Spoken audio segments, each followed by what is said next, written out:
Hello students, आज हम operating system में एक नया टॉपिक देखेंगे। जैसे कि हम प्रोसेस स्टेट बता चुके हैं आपको, और प्रोसेस की और भी चीज़ें हम कंप्लीट कर चुके हैं। ठीक है, आज हम देखेंगे प्रोसेस कंट्रोल ब्लॉक क्या होता है। इसको हम क्या कहते हैं? पीसीबी भी कहते हैं। अब पीसीबी इलेक्ट्रॉनिक्स वाला पीसीबी नहीं है यहाँ पे, जैसे कि वहाँ पे पीसीबी प्लेट जो होता है हमारा, यहाँ पे क्या है? पीसीबी मतलब प्रोसेस कंट्रोल ब्लॉक क्या होता है। ठीक है, जैसे कि ब्लॉक से ही आपको समझ में आ रहा होगा, एक ब्लॉक डायग्राम। ठीक है, चलिए देखते हैं कि पीसीबी का ब्लॉक क्या होता है। देखिए पीसीबी का, जैसे कि पीसीबी है तो पीसीबी की फुल फॉर्म क्या होती है? Process control block. ठीक है, इसे क्या कहते हैं? ये टास्क कंट्रोल ब्लॉक भी कहा जाता है। इसको क्या कहा जाता है? देखिए कॉम्पिटिटिव एग्जाम में जब भी आपके क्वेश्चंस आते हैं, ऑब्जेक्टिव क्वेश्चन आते हैं, तो वहाँ पे एक और पूछा जाता है कि आपका पीसीबी को और क्या कहते हैं, तो आप क्या कहोगे उसको?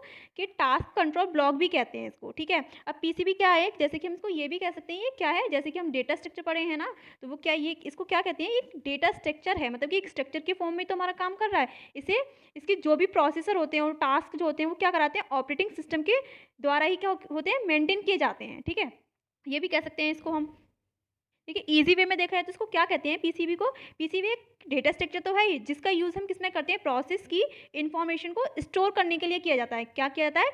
जिसका यूज प्रोसेस की इंफॉर्मेशन को स्टोर करने के लिए किया जाता है, उसको क्या कहते हैं? हम पीसीबी कहते हैं। जैसे कि प्रोसेस की इंफॉर्मेशन का यूज हम करते हैं, वो यूज किस में करते हैं? प्रोसेस की इंफॉर्मेशन का यूज हम सीपीयू के रन टाइम में भी किया जाता है। किसमें किया जाता है? सीपीयू के रन टाइम में भी किया जाता है। ठीक है, चलिए इसके ब्लॉक डायग्राम देख लेते हैं। जैसे कि ब्लॉक से ही आपको समझ में आ रहा होगा कि पूरा ब्लॉक डायग्राम की ब्लॉक ब्लॉक के फॉर्म में होगा वो। देखिए ये देख पा रहे हैं, ये क्या है हमारा? पीसीबी का ब्लॉक डायग्राम है। अब ब्लॉक मीन्स उसके अकेले थोड़ी वो बन रहा है, ब्लॉक मीन्स एक एक ब्लॉक को कंप्लीट करके तो हमारा टास्क कंप्लीट हो रहा है, प्रोसेस हो रहा है, तो उसको क्या कहते हैं? हम ब्लॉक डायग्राम है इसका। अब देखिए कुछ, जैसे कि प्रोसेस आईडी हो गया, प्रोसेस स्टेट हो गया, प्रोसेस प्रायोरिटी हो गया, अकाउंटिंग इंफॉर्मेशंस हो गया, पीसी हो गया, सीपीयू और रजिस्टर हो गया, पीसीबी पॉइंटर हो गया, एटसेट्रा। इन सबको मिला के हमारा पीसीबी हमारा पूरा बनता है। ठीक है, अब एक एक करके देखते हैं कि क्या होता है हमारा पीसीबी। ठीक है, अब जैसे कि प्रोसेस आईडी, अब आईडी से तो आपको समझ में आ रहा होगा, आइडेंटिफाई करना मतलब आइडेंटिफिकेशन, किसी के बारे में जानना।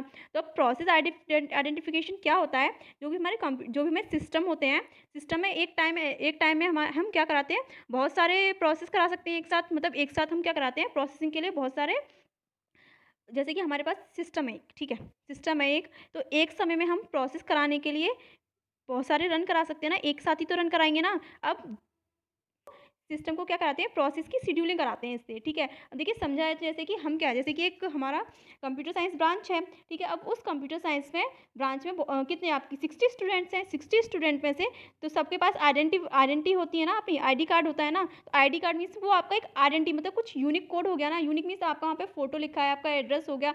अब एक ही नेम के बहुत सारे स्टूडेंट हैं, तो उनका क्या, उनका एड्रेस तो सेम नहीं होगा। चलो एड्रेस भी सेम होगा तो उनके फादर नेम तो नहीं होगा ना। अगर चलो फादर नेम भी सेम मान लेते हैं, एक दो लोग के हो गए सेम, तो उनका जो फोटो लगा होगा तो वो तो यूनिक आईडी हो गया ना वहाँ पे। तो वो क्या है कि एक आइडेंटिफाई कर रहा है आपको, यूनिक आईडी, आपको यूनिक बना रहा है वहाँ पे। वो क्या कहलाता है? हमारा प्रोसेस आईडी कहलाता है। जैसे कि ऑपरेटिंग सिस्टम में हमारे जो भी प्रोसेस को आइडेंटिफाई करने के लिए एक क्या करते हैं? आइडेंटिफिकेशन, एक नंबर दिया जाता है। इस प्रोसेस में हमारे क्या आता है? आइडेंटिफिकेशन, एक यूनिक नंबर दिया जाता है, जिससे हम पता चलता है कि हमारा ये क्या, हमारा पीसीबी का प्रोसेस आईडी है। ठीक है, इसी से हम पता करते हैं। ठीक है, चलिए नेक्स्ट देखते हैं हमारा क्या है?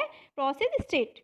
ठीक है, प्रोसेस स्टेट क्या होता है? हमारा जो भी हमारे प्रोसेस की कोई ना कोई एक स्टेट होती है। ठीक है, एक स्टेट होती है, जैसे कि हमारे क्या है, कितने हमारे स्टेट हैं, जैसे कि हमारा यूपी हो गया, बिहार हो गया, तो ये क्या हो गया? हमारा ये स्टेट हो गया। तो क्या है, सबके क्या है, अपने अपने स्टेट होते हैं। जैसे कि हमने लास्ट में पढ़ा था, आपके क्या होते हैं? जैसे कि न्यू हो गया, रेडी हो गया, रनिंग हो गया, वेटिंग हो गया, ये क्या आते हैं? हमारे कुछ स्टेट थी ना, उन स्टेट को कवर करके ही तो हमारा पूरा इस प्रोसेस स्टेट कंप्लीट हो रहा था। लास्ट लेक्चर में अगर आपको प्रोसेस स्टेट नहीं समझ में आ रहा है, तो लास्ट लेक्चर, इससे पहले लेक्चर हमने आपको प्रोसेस स्टेट का कराया है, डिटेल में आप वहाँ से पढ़ सकते हैं। ठीक है, नेक्स्ट देखते हैं हम क्या होता है हमारा प्रोसेस प्रायोरिटी। ये प्रोसेस प्रायोरिटी कौन सी होती है हमारी? इसको हम क्या कहते हैं?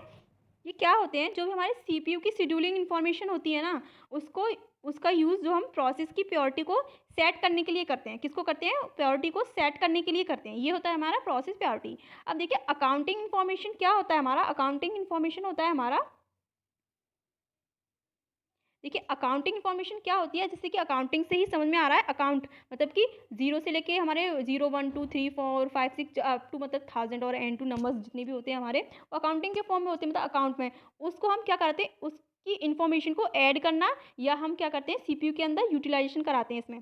तो क्या कराते हैं, ये प्रोसेस का जो भी एग्जीक्यूशन टाइम होता है, या प्रोसेस की जो भी हमारी वैल्यू होती है, मतलब कि जो भी डिजिट होती है, या हमारी ये कह सकते हैं, या हमारी जो अकाउंट नंबर होता है, उसके बारे में जो भी हमारा इन्फॉर्मेशन होती है, उसको क्या कराते हैं हम, स्टोर कराते हैं। किसके अंदर स्टोर कराते हैं, अकाउंटिंग इन्फॉर्मेशन के अंदर। इसी को हम क्या कहते हैं, अकाउंटिंग इन्फॉर्मेशन कहते हैं। ठीक है, नेक्स्ट देखते हैं, जैसे कि प्रोग्राम काउंटर। ठीक है, अब काउंटर तो आपको पता है कि काउंटर क्या होते हैं, डिटेल में हम लास्ट में हम आपको समझा चुके हैं डेटा स्ट्रक्चर में कि काउंटर्स क्या होते हैं आपके। तो प्रोग्राम काउंटर क्या होता है, प्रोग्राम के लिए जो भी हमारा एग्जीक्यूट होने वाले अगले इंस्ट्रक्शंस होते हैं ना, नेक्स्ट इंस्ट्रक्शन जो भी होते हैं हमारे, नेक्स्ट इंस्ट्रक्शन के एड्रेस को क्या कराता है, स्टोर करा देता है वहाँ पे। तो वो क्या हो गया, हमारा प्रोग्राम काउंटर हो गया हमारा। या तो हम ये भी कह सकते हैं, जो भी हमारे प्रोसेस के लिए एग्जीक्यूशन के लिए जो नेक्स्ट नेक्स्ट इंस्ट्रक्शन हम देने वाले होते हैं, उसको क्या कराता है, वो हमारा स्टोर कराता है।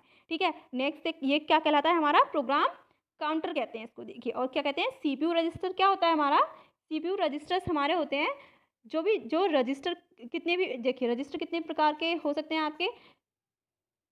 देखिए, हम आपको पढ़ा चुके हैं माइक्रो प्रोसेसर में रजिस्टर क्या होते हैं। अब देखिए, रजिस्टर तो कितने भी टाइप के हो सकते हैं ना, रजिस्टर आपके ए बी करके जो भी हमने आपको पढ़ाया है, वो किसी भी टाइप में हो सकते हैं, या किसी भी उसमें डिजिट में हो सकते हैं। ठीक है, अब रजिस्टर कितने भी टाइप के हो सकते हैं, क्योंकि रजिस्टर की आपकी क्या होती है, जो भी संख्या होती है, या तो वो किस में होती है, सीपीयू के आर्किटेक्चर पर डिपेंड करती है। ठीक है, ये आपको पता है कि आर्किटेक्चर पर डिपेंड करती है। अब इसके जो भी अंडर में हमारे क्या आते हैं, जैसे कि इंडेक्स रजिस्टर आ गया, स्टैक पॉइंटर आ गया, हमारे क्या आते हैं, जनरल पर्पस रजिस्टर होते हैं, और कुछ स्पेशल रजिस्टर्स भी होते हैं। ये क्या क्या होते हैं, हमारे सीपीयू रजिस्टर होते हैं। ठीक है, और डिटेल में आपको बहुत अच्छे से पता है कि माइक्रो प्रोसेसर में आपके पूरा हमने बताया था कि रजिस्टर क्या होते हैं। ठीक है, अब देखिए पीसीबी पॉइंटर क्या होते हैं।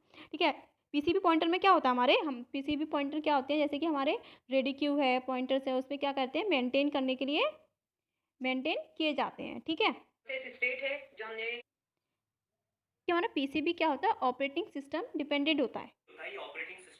ये क्या करता है, हमारा operating system to operating system vary भी करता है। ठीक है, और हम देखिए ये भी कह सकते हैं, ये operating system to operating system क्या करता है, वेरी करता है। मतलब कि कौन सी इन्फॉर्मेशन कौन से ऑपरेटिंग सिस्टम में होनी चाहिए, मतलब कि कौन कौन से हमारे प्रोसेस में या हमारे पीसीबी में कंप्लीट होनी चाहिए, ये भी काम करता है। जैसे कि ये हमारे डॉट डॉट हैं, जैसे कि हमारे जो भी ऑपरेटिंग सिस्टम है, जैसे कि विंडो 10 में ये इन्फॉर्मेशन कुछ और होगी। ठीक है, डॉस में ये इन्फॉर्मेशन कुछ और होगी, हमारे यूनिक्स में लिनक्स में ये इन्फॉर्मेशन कुछ और होगी। तो अपने मतलब कि हर ऑपरेटिंग सिस्टम के लिए ये इन्फॉर्मेशन अलग अलग होंगी, इसीलिए इनके जो भी हमारे कंपोनेंट्स हैं, इनमें हमारा क्या डिफरेंट भी आ सकता है। डिफरेंट मतलब कि ये ऊपर नीचे भी हो सकते हैं, या इसमें कुछ और ऐड होगा, या कुछ और चीज़ें नहीं हो, ये चीज़ें नहीं होंगी, मतलब कि और हमारे प्रोसेस जो है हमारा सेम होगा। ओके स्टूडेंट, वैसे देखिए जो है हमारे, जैसे कि प्रोसेस आईडी हो गया, स्टेट हो गया, प्रायोरिटीज़ हो गया, और अकाउंटिंग इन्फॉर्मेशन हो गया, रजिस्टर हो गए, और पीसी मतलब कि काउंटर हो गए, ये बेसिकली हमारे सारे ऑपरेटिंग सिस्टम में होती है। मतलब ये क्या है, हमारे कुछ कॉमन प्रोसेस हैं, तो ये तो हमारे चेंज हो ही नहीं सकते। जैसे कि हमने कहा कि विंडो में कुछ विंडो में अलग होगा, या प्रोसेस में अलग होगा, लेकिन ये तो मेन होते ही हैं हमारे, तो इनमें कोई चेंज बहुत कम ही चेंज होगा। Okay student.